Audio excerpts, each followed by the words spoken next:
이제 에베소 서머나를 지나서 버가모입니다. 버가모 지역은 그 내륙에 위치하고 있습니다. 지도를 한번 보여주시겠어요? 서머나와 에베소가 해안, 저 그림으로 보면 버가모나 서머나나 에베소나 비슷한 데 위치해 있다 싶은데, 서머나나 에베소는 더 바짝 바닷가 해변가라고 보시면 되고, 버가모는 조금 내륙 쪽에 자리 잡고 있는 도시이면서 이 소아시아의 행정 수도였습니다. 그리고 이 버가모의 특징 중에 하나는 보통 이제 제국이 이루어갈 때 제국의 침략을 당해서 그 제국의 지배하에 들어가잖아요. 근데 버가모는 그렇게 된 지역이 아니라 미리 자기들이 자진해서 우리를 받아주세요 하고 로마에 자신들이 스스로 걸어 들어간 그런 지역입니다. 그래서 이 앞에서도 말씀드린 것처럼 이 소아시아의 행정 수도로 자리를 잡게 되어서 이제 로마의 총독이 이 소아시아를 다스릴 때 이 버가모에서 그렇게 다스리게 된 것이죠. 그러다 보니까 이 황제 숭배의 사상이 아주 편만하게 그리고 깊게 그렇게 자리 잡고 있었습니다. 그래서 에베소와 서머나 같은 경우에도 이제 일주일에 한 번 정도의 그 제사가 있었어요. 황제 숭배를 위한 제사가 있었다면 이 버가모에서는 매일매일을 제사를 지냈던 겁니다. 그래서 황제를 위한 제사가 그만큼 매일매일 드려지던, 그래서 이곳을 오늘 본문은 사탄의 권자가 있는, 이 권자라고 해석한 게 이제 하나님의 보좌와 이렇게 좀 구별을 해서 이렇게 권자라고 적었지만 같은 단어입니다. 보좌의 의미입니다. 그러니까 사탄이 왕이 되어서 있는 것 같은 그렇게 사탄의 세력이 완전히 지배한 그런 의미로서의 권자이죠. 그런 지역입니다. 또 이제 에베소 교회와 이 버가모 교회를 외형적으로 이렇게 좀 비교할 때 IVP라고 하는 출판사에서 나온 이 요한계시록 강해를 보면 에베소 교회가 뉴욕의 느낌이라면 버가모는 워싱턴의 느낌이다. 확 와닿죠. 잘 모르시지만 어쨌든 에베소가 또 행정뿐만 아니라 이렇게 물류 그리고 경제, 문화의 중심이었다면 버가모는 앞에 행정이라 그랬죠. 에베소가 아니고요. 문화와 경제의 중심이라면 이 버가모는 행정 중심 도시. 그게 바로 권력의 중심. 그게 바로 버가모였습니다. 동시에 이 도시는 이제 지성의 도시로 소문이 나 있었습니다. 그것은 아주 큰 도서관이 있었기 때문에 그렇습니다. 그 고대 시대에 20만 권의 책을 소장한 겁니다. 요즘처럼 이렇게 잘 재판되어져서 이게 20만 권이 아니라 그 당시는 파피루스라든지 아니면 양피에다가 이렇게 글을 적은 것을 책으로 만들었으니까 그게 20만 권이면 엄청나거든요. 실제로 이제 알렉산드리아라고 하는 도시를 여러분 기억하실 것입니다.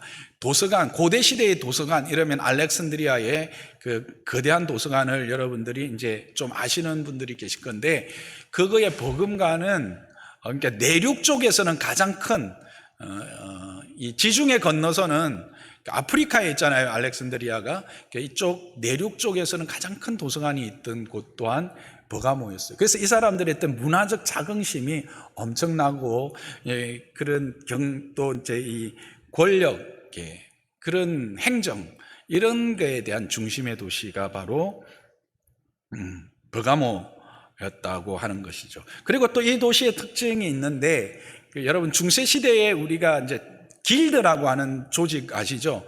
어떤 상업에서 상인들 중에서 옷 파는 사람들, 그 다음에 철을 가공하는 사람들, 이런 사람들 서로 이렇게 조합처럼 모여서 자기들의 이익을 위해서 힘을 합치고 하는 그런 길드 조직이 아주 발달되어 있던 도시입니다. 그래서 이 길드에 속하지 않고는 자신의 어떤 삶의 그런 영역들이 이렇게 찾아질 수 없는, 그리고 이 길드 조직이 아주 잘 이렇게 결속력 있게 행사되어지던 그런 지역이었습니다. 버가모가. 이런 소그룹 조직이 아주 결속력 있게 되어지면서 황제 숭배 사상이 팽배하고, 어느 도시보다도 이 황제에 대한 그런 숭배가 뿌리 깊게 자리 잡고 있으면서 나름대로의 문화적 자부심까지 있는 이런 도시. 그래서 성경이 사탄의 권자라고 표현한 도시, 그 도시가 버가모인데, 이런 도시에 교회가 있었다라는 사실입니다. 이게 먼저 놀라운 것이죠. 우리가 생각하기에 교회가 도저히 자리 잡을 수 없는 환경인데 거기에 교회가 있었다는 것은 우리에게 시사하는 바가 있습니다. 어디에나 교회가 필요하다라는 사실입니다. 오히려 어두움이 깊고 깊을 때 빛은 더 그 역할을 잘 감당할 수 있다는 사실입니다. 그래서 이와 같은 버가모에 교회가 세워졌습니다. 근데 그냥 교회가 아니라 참으로 하나님 보시기에 신실한 교회였습니다. 그래서 이 교회를 주님이 칭찬하십니다. 13절에 이렇게 말씀하십니다. 네가 어디에 사는지 내가 안다. 이게 참 중요합니다. 네가 어디에 사는지 내가 안다. 그곳이 얼마나 믿음을 지키며 하나님의 백성으로 살아가기에 힘들고 어려운 환경인지 내가 안다. 그것이 바로 사탄의 권자가 있는 데인데, 거기서 내 이름을 굳게 잡아서 충성된 사람으로 너희들이 사는데, 그 대표적인 사람이 누구였냐면 안디바라고 하는 사람이에요. 그의 순교, 그가 죽음을 당함에도 불구하고 나를 믿는 믿음을 저버리지 아니한 것, 그런 믿음을 가지고 하나님을 섬기는 공동체. 여러분 중에 만일 우리 가운데 한 명, 저라고 합시다. 저여야겠죠. 핍박이 왔어. 그리고 이제 핍박이 와서 우리 가운데 누군가 순교를 해야 돼. 제가 순교를 했어요. 여러분들 여기 자리를 지켜낼 수 있겠어요? 이호일 집사님 고개를 끄덕 하셨어요. 그런데 실제로 그런 일이 일어나면, 그래서 누군가 총을 들고 우리의 정문을 지킨다면 그 총을 뚫고 여기 앉아서 예배 드리겠다고 모일 수 있겠어요? 근데 그렇게 하고 있다라는 거예요. 이게 버가모 교회였어요. 그래서 버가모 교회의 칭찬을 한마디로 표현하면 신실함입니다. 우리가 지난주 서머나 교회를 이야기를 할 때 죽도록 충성하라고 했을 때, 이 죽도록이라고 하는 말의 의미, 충성이라고 하는 말의 의미가 뭡니까? 신실함이었습니다.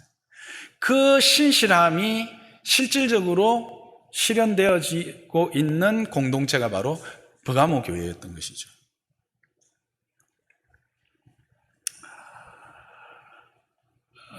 저는 여기에서 특히 이 산다라고 하는 말에 조금 더 주목하게 되었습니다. 믿음이라는 것이 뭔가, 신앙함이라고 하는 것이 뭔가, 바로 살아내는 것이다. 여기서 산다라고 하는 것은 그냥 지금 살다가 어떠한 힘듦과 어려운 환경들이 몰려오면 내가 내 신앙함을 위해서, 내가 보다 더 좋은 환경에서 믿음을 지키고 신앙하기 위해서 언제든지 떠날 수 있다고 생각한 사람들이 아니라는 뜻이에요.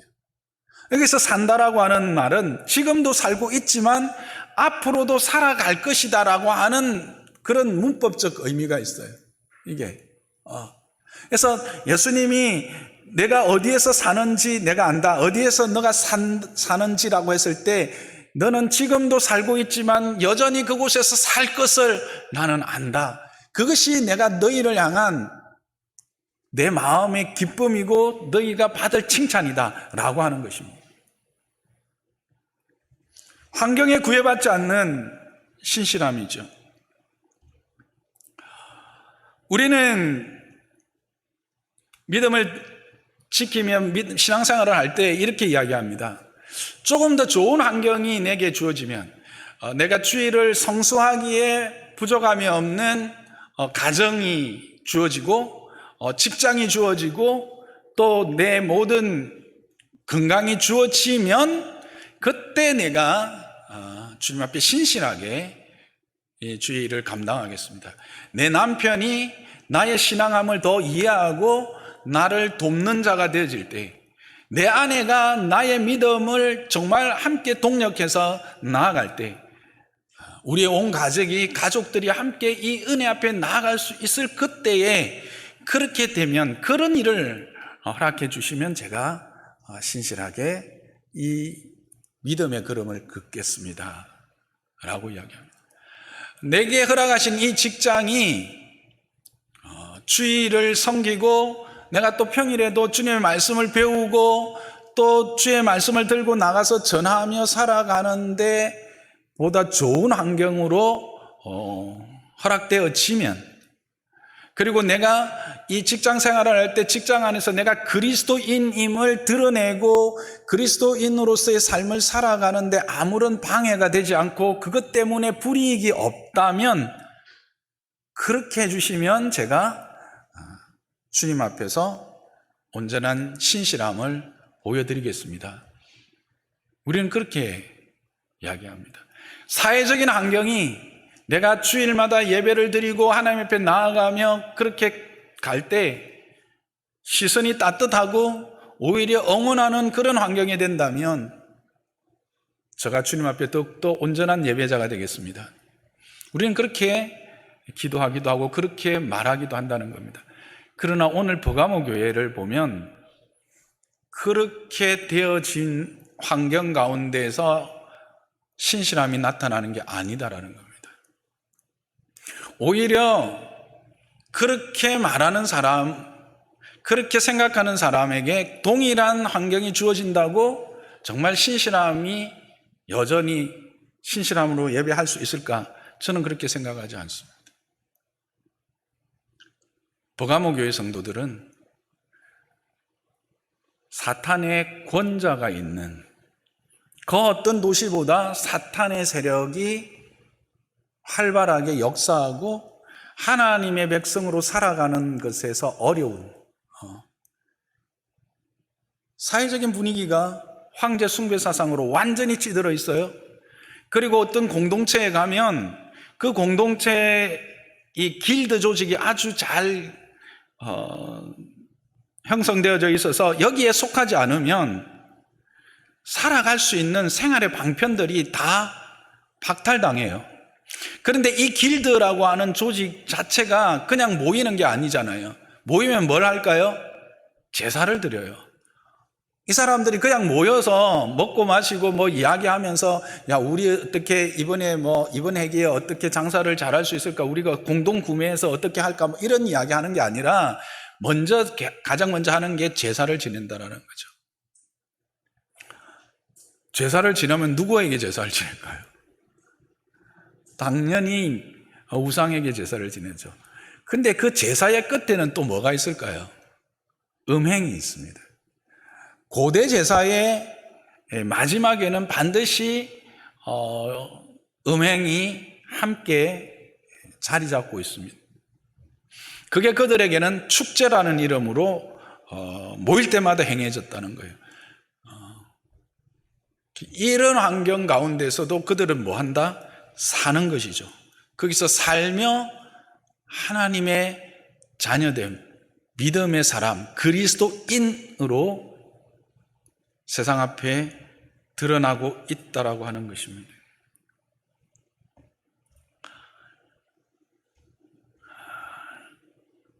이런 이야기가 있었어요. 소는 누가 키우나? 좀 정치적으로 조금 민감하게 아시는 분들은 이 말의 의미를 압니다. 이게 이제 농촌에서 열심히 그 지역을 위해서 봉사하고 헌신하고 그래서 지역의 어떤 그런 일들을 이루어가던 사람들을 자꾸 중앙에서 정치적으로 뽑아가는 거예요. 그러다 보니까 그럼 지역의 일은 과연 누가 하냐? 라고 하는 말에서 이제 사람들 입에서 이렇게 회자되기 시작했던 이야기예요. 소는 누가 키우나? 이 참 중요한 이야기예요. 뭐죠? 자기의 자리가 있고 그 자리에서 역할이 있다라고 하는 사실은. 하나님이 우리를 판단하시고 우리를 기뻐하시는 이유가 뭘까? 우리가 어떤 특별한 자리에서 특별한 일을 할 때 하나님이 기뻐하실까? 아니라는 거예요. 내가 있는 그 자리, 거기에서 살아내는 거예요. 누구로? 그리스도인으로. 그 자리에서 살아내는 거예요. 누구로? 의와 진리와 거룩함을 가진 하나님의 백성으로.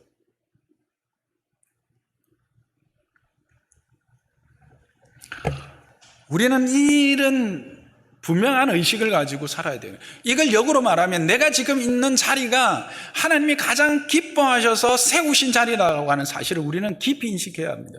시편 기자가 이렇게 말하는 고백을 들어보신 적이 있습니까? 하나님께서 내게 주신 구역은 아름다운 자리로서 하나님께서 자로 재어서 내게 준 아름다운 곳이다 라고 하는 고백이 있습니다.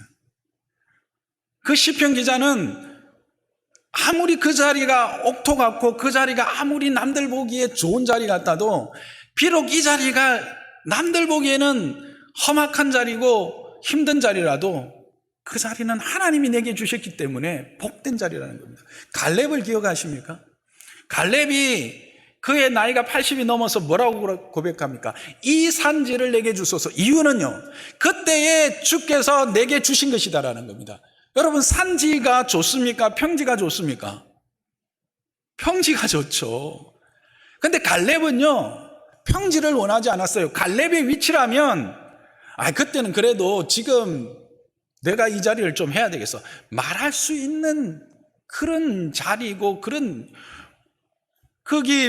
다 죽었는데 두 사람, 여호수아와 갈렙만 어른으로 남았잖아요. 그러면 근데 갈렙은 그건 말하지 않는 거예요. 이 산지를 내게 주소서. 왜? 주께서 내게 주신 곳이기 때문에. 그곳이 내게 가장 합당한 곳이요, 내게 가장 복된 곳이라는 사실이에요. 그래서 그곳에서 헌신한 것이에요. 그곳을 위해서 헌신한 것이에요. 여러분은 지금 여러분의 환경, 여러분의 가정, 이 외적인 환경과 또 내적인 환경, 이런 여러 가지 환경들이 하나님을 예배하기에 합당하다고 생각하시는 분이 얼마나 되신지 모르겠습니다. 어쩌면 이런저런 것들을 하나님 앞에 요구하고 계실 수도 있습니다. 그러나 먼저 우리가 해야 될 것은 그 자리에 나를 세우신 분명한 이유가 있다는 사실입니다. 그래서 그곳에서 내가 사는 것입니다. 무엇으로? 그리스도인으로 살아내는 것입니다. 그러면 하나님이 그것을 통해서 영광을 받으십니다. 그것으로 우리는 충분하지 않습니까? 여러분, 우리는 순교에 대한 이야기를 지금 계속하고 있습니다. 우리 예수 그리스도를 믿는다라는 것은 그와 같이 죽는 것입니다. 그런데 이 순교는 누가 할 수 있을까요? 바울은 고린도전서 15장 31절에서 이렇게 말하고 있습니다. 우리 함께 읽어보겠습니다. 시작. 형제들아, 내가 그리스도 예수 우리 주 안에서 가진 바 너희에 대한 나의 자랑을 두고 단언하노니 나는 날마다 죽노라. 우리는 이 말씀을 내 안에 있는 옛사람을 위해서 나는 날마다 죽노라 라고 하는 것으로 해석할 때가 많지만 그것은 엄밀히 따지면 잘못된 해석입니다. 이 날마다 죽는다라고 하는 것은 바로 부활의 그 사실을 알면서 그 부활에 대한 소망과 기도 가운데 정말 내가 죽어가는 겁니다. 나를 그렇게 죽는 환경 가운데서도 내가 매일 죽어가는 그런 환경 가운데서도 여전히 내 자리를 지켜내는 겁니다. 그래서 바울은 뭐라고 고백합니까? 내가 다 이루려고 하는 것도 아니고 다 이루려고 하는 것도 아니다. 표대를 향해서 내가 오늘 이 자리를 지켜내며 그렇게 하루하루를 살아가는 것이다 라고 고백합니다. 그래서 바울은 순교할 수 있었습니다. 여러분, 순교라고 하는 것이 어느 날 갑자기 죽을래? 그래, 죽을래. 자, 죽이라. 이래서 죽을 수 있는가요? 그럴 수 없습니다. 오늘 하루를 죽어야 하는 겁니다. 오늘 하루를 죽어가는 죽음이라고 하는 그와 같은 상황 가운데 예수 그리스도를 믿는다라고 하는 사실이 어쩌면 정말 죽음보다도 더한 고통이요, 그 관계 안에서의 어떤 아픔과 그런 고달픔과 그런 것들이 그냥 죽는 게 낫겠다 아마 라고 말할 수 있음에도 불구하고 여전히 내가 하나님의 사람으로 하나님의 백성임을, 그래서 내 안에 날마다 하나님의 영광스러움과 그 부활에 대한 소망을 가지고 그렇게 죽어가던 사람이 어느 날 정말 죽을 수 있는 그런 순간이 왔을 때 그 앞에서 그래, 나는 예수 때문에 죽는다 라고 말하고 죽을 수 있는 거예요. 그래서 어떻게 보면 우리는 매일매일을 순교의 자리에 부름을 받았고 그렇게 순교하는 자로 살게 부름을 받았다라는 사실이에요. 그렇게 살아갈 때 그게 하나님의 하나님 되심을 우리를 통해서 나타내는 것이요, 하나님의 영광을 드러내는 거예요. 우리가 순종이라는 말을 많이 하잖아요. 우리의 믿음에 있어서 가장 가치 있는 것이 순종이라고 하는데, 우리의 순종은 뭘까요? 우리는 대부분 순종이라면 내려놓음을 생각합니다. 내 생각 내려놓고 내가 행하는 것 내려놓는 것까지를 생각합니다. 거기까지가 순종이 아닙니다. 순종은요, 내 것을 내려놓고 하나님의 뜻이 내 안에 있음, 하나님이 나를 향한 뜻이 무엇인지를 분명히 알고 그 뜻을 향해서 그럼에도 불구하고 가는 것입니다. 그게 순종입니다. 우리가 빌립보서 2장 5절부터를 늘 묵상하고 자주 이야기를 하는데요, 그는 근본 하나님과 본체이셨잖아요. 그러나 그것을 동등됨을 여기지 않고 이 땅에 내려오심으로 끝난 게 아니라니까요. 내려오셔서 뭐 했어요? 죽음까지 순종하심으로, 복종하심으로 하나님의 뜻을 이루어 가신 거예요. 이게 진정한 순종입니다.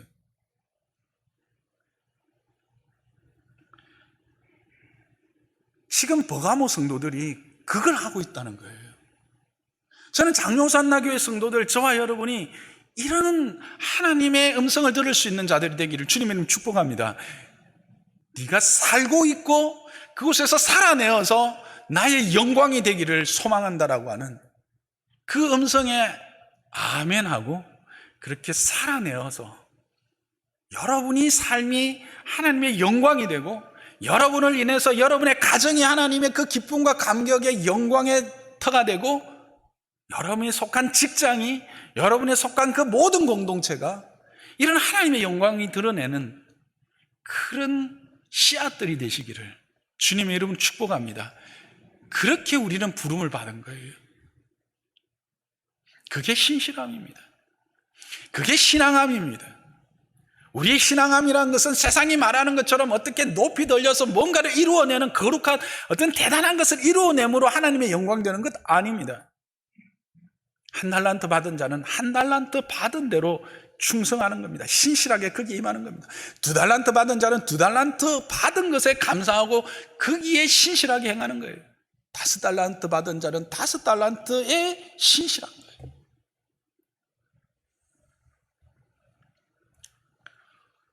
이렇게 주님 보시기에 신실하고 그 신실함이 죽음과도 바꾸어내었던 버가모 성도들, 그 공동체였지만, 그러나 모두가 다 그와 같지는 않았던 것 같습니다. 그래서 주님이 그들을 책망하십니다. 그 책망의 핵심은 뭐냐면 발람의 교훈과 그 다음에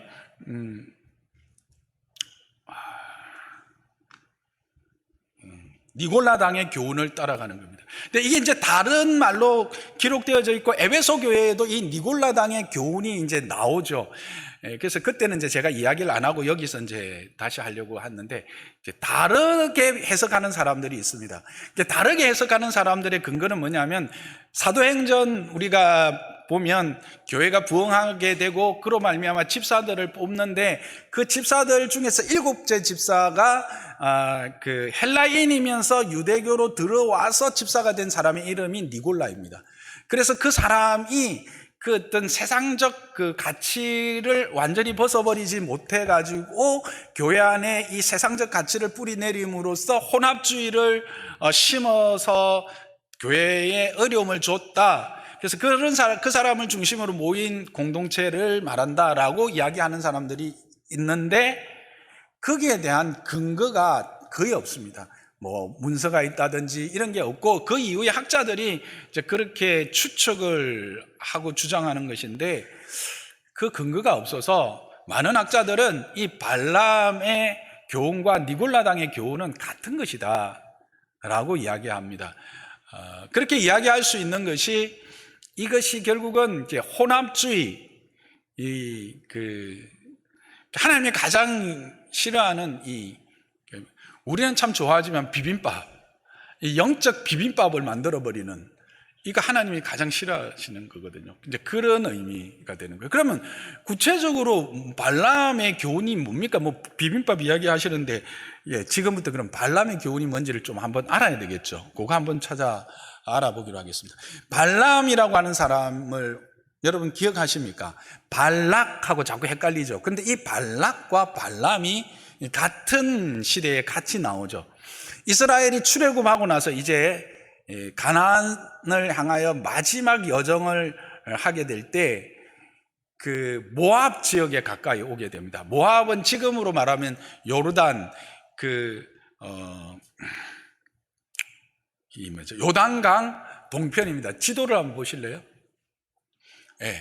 이 저쪽이 이제 모압이고, 모압 평지에 있는데, 이스라엘이 저렇게 모압으로 해가지고 이렇게 오다 보니까, 요단강을 건너기 전에 오다 보니까, 이 모압의 왕이 그때 이름이 누구였냐면 발락이었어요. 무서웠던 거죠. 200만 명의 민족이 60만의 대군을 이끌고 오는 거예요.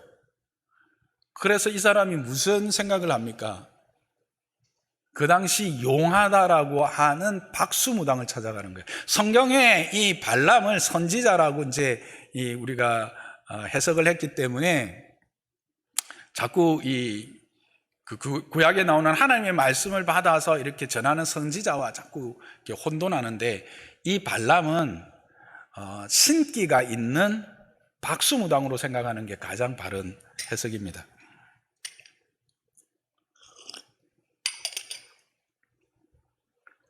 네, 됐습니다. 그래가지고 발람을 찾아가서 제발 이 저주를 해달라. 그러니까 아마 이 발람이 저주하면 막 무슨 일이 일어났던 것 같아요, 전에. 그러니까 이 발람이 그래도 조금 이렇게 신적 통찰력이 있었던 것 같아요. 영적 통찰력이 안 된다. 이스라엘은 내가 저주한다고 저주를 받을 그런 민족 아니다. 그랬더니 발람이 어떻게 합니까? 많은 재물과 사신들을 다시 보내죠. 그래서 해달라 하니까 뭐 때문에? 보이는 물질 때문에. 전에 하나님이 꿈에 나타나가지고 절대 하지 마라 했는데도 눈의 물질 때문에 좋다 하고 가다가 나귀한테 혼나잖아요. 그죠? 나귀한테 혼난 유일한 사람 발람입니다. 그래서 갔는데 가서 3번이나 저주하려고 했지만 어떻게 해요? 저주가 안 나오죠. 저주할 수가 없었어요. 마지막에는 3번째는요, 저주하러 갔다가요, 오히려 유다 지파의 규가 나와서 이 모두를 통치하게 될 것이다라고 하는 메시아의 예언까지 하는 그런 일들이 있습니다. 여러분 민수기를 쭉 한번 읽어보십시오. 민수기 22장 2부인데요. 그렇게 되니까 발락이 얼마나 화가 났겠어요. 그 많은 재물 주고 데리고 왔는데 기껏 저주하라고 하니까 저주는 못하고 오히려 축복하고 뭐 메시아의 이런 예언까지 하고 하니까, 그래서 화가 나서 쫓아 보냈는데, 쫓겨가면서 발람이 한 가지 계략을 남겨둔 거예요. 그게 뭐냐면 미인계를 쓰는 거였어요. 그래서 시딤 경계거든요. 모압과 그들이 이제 왔을 때 경계에 이제 시딤이란 곳에서 이제 잔치 같은 걸 여는 거죠. 그럴 때 이스라엘 남자들을 이렇게 초청한 거예요. 뭐가 일어났겠어요? 음행이 먼저 일어난 거죠. 축제에는 그 당시 뭐가 있었다고? 반드시 그런 어떤 그 음행, 제사의 음행뿐만 아니라 그냥 여러분 그 광야 지나오면서 이런 말씀 드리기는 미안하지만 그래도 인간의 욕심이라는 게 그렇잖아요. 막 먼지 묻고 막 이런 사람들 매일 보다가 예쁘게 옷 단장하고 화장 예쁘게 하게 나온 사람들이, 특히 여러분 아랍 사람들 그 여인들의 그 춤추는 모습들 얼마나 관능적이에요. 넘어간 거죠. 그게 한 명, 두 명 되다가 이제는 숫자가 제법 많이 늘어나 버린 거예요. 그래서 어떤 일까지 일어나요? 시므온 지파의 어떤 우두머리는 그 모압 여인을 데리고 자기의 장막에까지 데리고 오는 그런 일까지 발생하게 된 거예요. 하나님의 진노가 임했죠. 그래서 2만 4천 명이 일시에 죽는 일이 일어나 버린 겁니다. 이게 바로, 여기는 발람의 교훈이라고 되어 있는데 발람으로부터 받는 교훈이지만 발람이 제공한 것은 계략이죠. 하나님이 가장 싫어하는 게 뭔 줄을 이 발람은 안 거예요. 이 육신의 음행은 그 다음에 어디로 발달할까요? 영적 음행으로 발달한 겁니다. 25장, 민수기 25장을 좀 보죠. 민수기 25장 1절에 3절을 보면 이스라엘이 시딤에 머물러 있는데 그 백성이 모압 여자들과 음행하기를 시작했어요. 그리고 나서 어떻게 됩니까? 그 여자들이 자기의 신들에게 제사할 때에 이스라엘 백성을 청함에 백성이 먹고 그들의 신들에게 절하게 된 거죠. 이게 발람의 계략이었어요.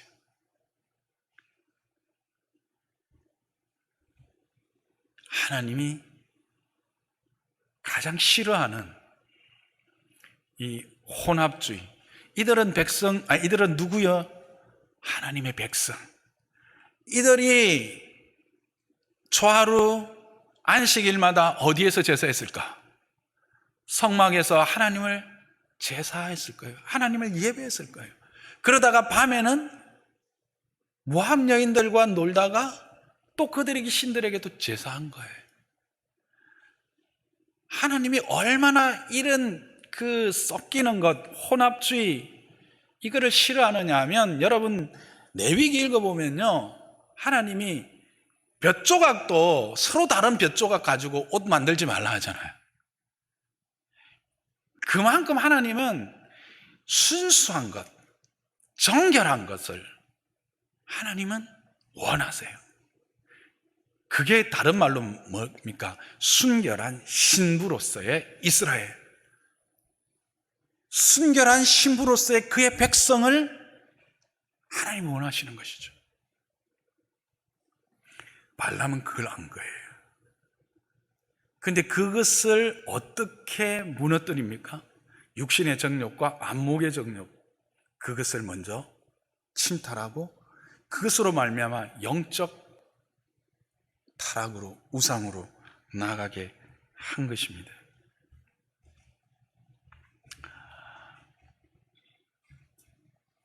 이것이 바로 발람의 교훈입니다. 여기서 우리가 받을 교훈 한 가지 먼저 생각해 볼 것은 전부 다가 아니라는 사실입니다. 하나님의 책망이 교회가 다 썩어서 하나님이 책망하거나 하나님이 분노하시고 하나님이 노하시지 않으신다는 겁니다.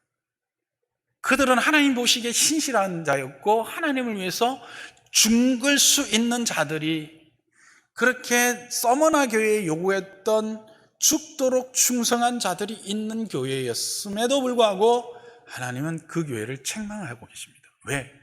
한 부분이 썩으면 결국은 전체가 썩는 것은 시간 문제이기 때문에 그렇습니다. 하나님은 작은 부분이지만 이렇게 혼합주의, 세상의 것들로 우리가 섞이는 것을 기뻐하지 않는 거예요. 이것은 교회 공동체로도 우리가 적용이 가능하지만 개인적으로도 충분히 적용할 수 있습니다. 우리가 하나님의 백성이요 하나님의 사람으로 살아가는 것, 그렇지만 나도 모르는 사이에 세상의 그런 가치관들 안에서 내가 나를 합리화시킬 때가 있어요. 여러분, 이 버가모 교회도 충분히 합리화시킬 수 있는 사회적 환경이 있었어요. 보세요. 그들이 이 길드의 축제에 참여하는 것, 그것은요, 애국심입니다. 그것은 사회적 의무를 다하는 것이었어요. 그렇잖아요. 그리고 자기의 삶을, 생활을 할 수 있는 그것을 지켜내는 거예요. 그리고요, 도덕적으로 볼 때도요, 여러분, 키케로 아시죠? 로마의 1세기의 정치인이며 철학자인 키케로가 이런 말 합니다. 젊은 사람이 장녀와 연애하는 것을 절대 금해야 한다고 생각하는 이가 있다면 그는 엄히 부정되어야 한다. 말이 어렵습니다. 이 사람 쓴 거를 그대로 내가 읽어서 그런데, 젊은 사람이 장녀와 연애하는 것을 절대 금하면 안 된다. 오히려 권유해야 된다라는 의미예요. 그런 자의 말을 묵과할 수 없다. 그는 우리 세대에 허용된 사상에서 뿐만 아니라 우리 선조들의 관습과 전통에서도 어긋난 사상이다 라고 말합니다. 그래서 4세기 그리스 철학자 데모스테네스, 어렵습니다. 이렇게까지 이야기합니다. 우리는 쾌락의 도구로 창녀를 인정하며 잠자리를 위하여 첩제도를 인정한다. 그리고 합법적으로 아이를 가지며 집안을 위한 부인을 둔다. 최소한 3명의 부인은 괜찮다. 이런 이야기. 이게 그 사회가 용납하는 도덕적 기준이었어요. 그런 기준 하에서 주님은 그거 아니다라는 거예요.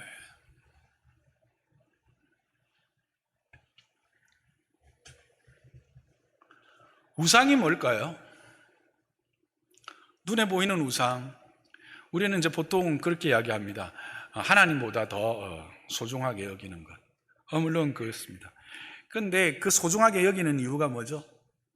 그것이 내 만족입니다.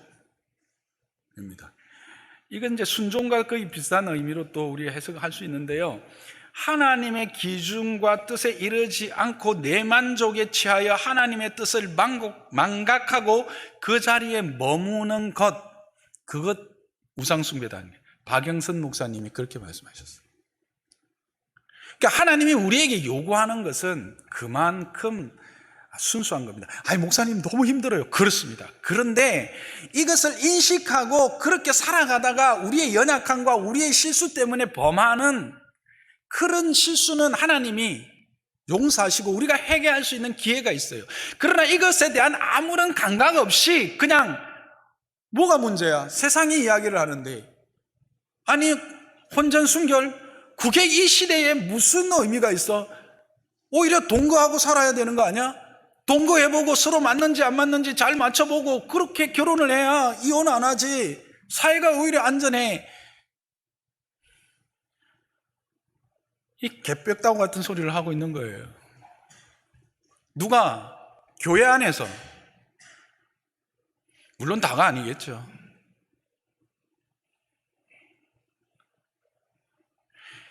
그 기준이 없이, 말씀에 대한 기준이 없이 세상의 기준이 이 안에 들어와 섞이는 순간 본질의 모든 아름답고 복된 것들이 사라져버리는 거예요. 여러분, 남자와 여자가 한 몸이 되는 것, 하나님이 가장 기뻐하시는 것이요, 하나님이 그곳에 복 주셨어요. 그것은 우리가 누릴 가장 큰 은혜 중에 하나예요. 그러나 이것이 말씀 안에서 기준 위에 세워지지 않을 때 그 본질이 사라지고 쾌락으로 내달릴 때 뭐가 일어납니까? 결국 파괴요, 모든 것을 잃어버리는 그 자리로 나가고 있지 않아요? 오늘 한국 사회를 보고 있지 않아요? 남편이 아내를 두고도 뭐 애인이 없으면 바보라고요? 능력자가 아니라고요?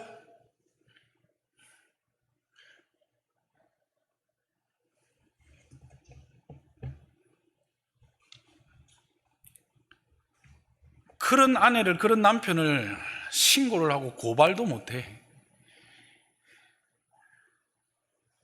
세상이 그러하다고 우리에게 그것이 이유가 될 수 있고 변명이 될 수 있습니까? 포스트 모더니즘의 시대라고 하죠. 절대 진리는 없다. 모든 것에는 나름대로의 가치가 있다. 그래서 그 가치는 존중받아야 된다. 그래서 나온 게 다양성의 이야기죠. 그렇습니다. 하나님은 우리를 다양하게 빚으셨어요. 여기 우리가 지금 100명 넘는 분이 있지만 얼굴이 똑같은 분이 있어요. 쌍둥이도 얼굴 똑같지 않아요. 생각 똑같지 않아요. 하나님의 다양성은 우리를 풍부하게 만듭니다. 그러나 그 다양성은 어디를 기반으로 해야 되느냐 하면 말씀을 기반으로 해야 돼요. 그 기준이 사라지는 순간 이 모든 다양성은 그 다양성이 가지고 있는 본질을 통해서 풍부하고 풍성한 은혜를 누리는 게 아니라 오히려 독이 되고 날카로운 칼날이 되어서 우리를 해치고 공동체를 해치고 결국 공동체를 파멸로 이루어가는 것이에요. 무엇을 위한 다양성인가 하는 거예요. 절대 진리가 없다라고 하는 이 포스트 모더니즘적 사고가 얼마나 위험한지를 여러분 반드시 기억하십시오. 이 다양성으로 말미암는 이 혼합주의는 교회를 멍들게 하는 겁니다. 교회에서 부처님 오셨다고 플랜카드 내걸고요. 절에서 메리 크리스마스 그거 플랜카드 걸었다고 저 사찰은 진짜 의식 있는 사찰이네. 물론 그 사찰은 의식이 있는지 모르지만 그것 보고 박수치는 그리스도인이 있다면 그건 잘못된 거예요.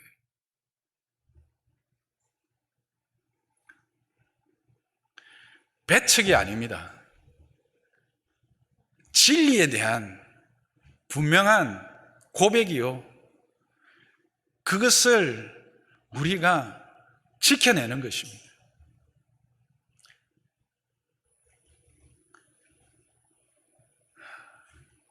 이 교훈 때문에 그 아름다운 버가모 교회가 주님으로부터 책망을 받는 거예요. 사랑하는 성도 여러분, 저와 여러분이 있는 그 자리에, 그 환경에서 사는 자, 그 자리를 지켜내는 자가 되기를 주님의 이름 축복합니다. 그 자리가 비록 사탄의 권자가 있는 자리라도 거기서 살아내는 자, 그럴 때 하나님이 그 자를 통해서 영광을 받으십니다. 그리고 그 사람은 그 자리를 지켜내게 하시는 하나님의 은혜의 부요함을 누리게 될 것입니다. 하나님의 지혜를, 하나님의 힘의 능력을 경험하게 될 것입니다.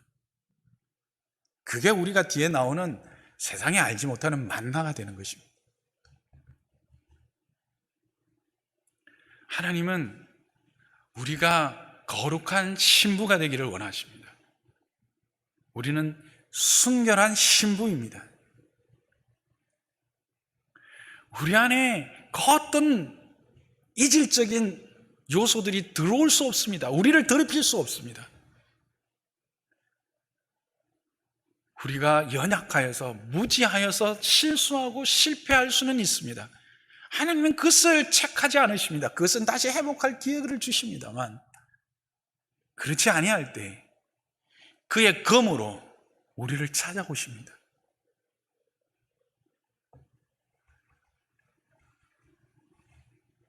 저와 여러분, 우리 장로산나 교회가 이 시대에, 어쩌면 이 시대가, 물론 모든 시대가 그 시대가 실제로 사탄의 권좌에 있는 시대일 수 있습니다. 아직 공중권세 잡은 자들이 활개치고 있으니까요. 그 자리에서 살아내는 자들 되시기를 주님의 이름 축복합니다. 거룩한 신부로 그렇게 진리 위에 세워지는 하나님의 백성이 되시기를 주님의 이름으로 축복합니다.